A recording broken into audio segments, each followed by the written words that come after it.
Air pollution concentrations change over time, and in some places around the world, air pollution has gotten much better in recent decades, whereas in other places it's gotten much worse. In this video, we'll look at those patterns and we'll ask the broader question of why air pollution tends to change as countries get wealthier and wealthier. There are three main objectives for this video. First, you should be able to describe global patterns in air pollution exposure and talk generally about how trends and concentrations have changed over time.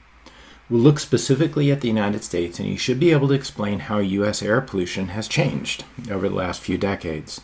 You should also be able to analyze why air pollution exposure tends to follow economic changes in countries and explain what this looks like both across the world and over time as a country changes and develops. First off, the main point is that air pollution is a problem almost everywhere in the world, and it's an increasing problem in many parts of the world. The main reasons why air pollution is getting worse is because of population growth, economic growth, and the increasing use of vehicles. Vehicle use is, of course, one of the end results of a growing economy. As wealth increases, vehicle use also tends to increase. And so in a sense, vehicle use is just part of what we talk about when we think of economic development. But it is particularly important for air pollution because vehicles play such a key role in the production of air pollution in urban settings, and increasingly that's where people live. As we've talked about in other videos, particulate matter is one of the most critically important pollutants for human health. When you look around the world at particulate matter concentrations, you see some distinct patterns. The biggest issues on this map are in the middle sections of Africa, the Middle East, South Asia, and China. There are several things going on to cause these elevated concentrations, but in general, what we see is a signal of fire emissions in Africa combined with increasing concentrations of particulates generated through automobile use and electricity generation.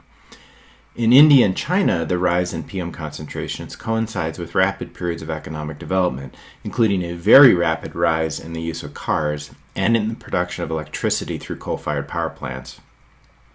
As I noted in another video, there are huge health implications for these concentrations, including an estimated 6% of global deaths caused by air pollution exposure. Now let's look at a very different type of pattern for the United States. When the Clean Air Act was first put into effect around 1970, concentrations of many pollutants were very high in the U.S., and most of these pollutants have fallen dramatically over time. This image from Our World in Data shows the major pollutants covered under the Clean Air Act, plus a couple more, plotted on the same relative y-axis, so you can see how much concentrations have changed for each over time. With the exception of ammonia, which is primarily released from agricultural activities, all the other major pollutants have declined substantially from 1970 to the present.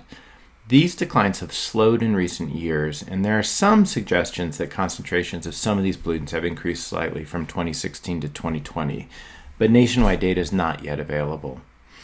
Overall, though, this graphic tells a story of pretty incredible change for the better in air pollution in the United States over the last few decades as a result of federal legislation and a lot of technological innovation. Air pollution globally follows a pretty interesting trend with economic development.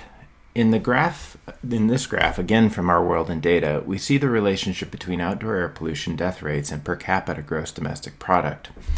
Wealthy countries are on the right, poor countries on the left, and middle-income countries are in the middle. The pattern that you see here is one that mirrors economic activity combined with policies and technologies that are used to control air pollution. What has happened in most of the wealthy countries in the world is that they go through a period of rapid economic development and relatively uncontrolled air pollution emissions, followed then by the implementation of new policies and technologies that can reduce air pollution production, particularly in electricity generation and from vehicles.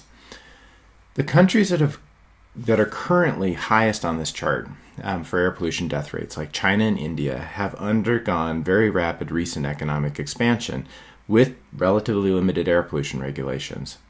Certainly less regulation than you would find in a country like Japan or Switzerland. In China in particular, this is now changing, and air pollution regulations are becoming increasingly more rigorous, but they are dealing with the consequences of very rapid build-out of industrial infrastructure. There are many reasons why air pollution regulations become more strict as countries get wealthier. One of the uses of wealth in a country can be to improve conditions for its citizens. And when air pollution is a major cause of death or disability, then it makes sense that a wealthy country might choose to invest in improving conditions for its citizens. I think there's also aesthetic considerations here. These two photos from Boulder, Colorado show what conditions are like on a lower pollution day on the left and what they're like on a poorer air quality day on the right. As wealth increases in a society, people have more time to hike or run or bike, and most people don't want to do this in poor air quality conditions. And so as a society, policies start to focus on improving air quality conditions as a general sort of way of improving the quality of life. There are many different things that contribute to air quality problems, but the two big sources are cars and power plants. In vehicles, the emission control system for gasoline or diesel-powered cars involves both controls on combustion and treatment of emissions as they move through and eventually out of the tailpipe. By increasing the efficiency of combustion and by treating the gases that move through the tailpipe, it's possible to reduce concentrations of nitrogen oxides and the volatile organic carbon compounds that are present in vehicle exhaust. Low sulfur diesel fuel is another example of a change that is intended to improve air quality. It's also important to note that any increase in mileage or fuel efficiency also will reduce air pollution because the emissions per mile driven will go down. We've also seen some bans of cars in inner cities in places like London or Paris that are trying to address high pollution concentrations in crowded parts of the cities. For power plants, there are scrubbers that can be used to remove sulfur emissions from after coal combustion, at least partially.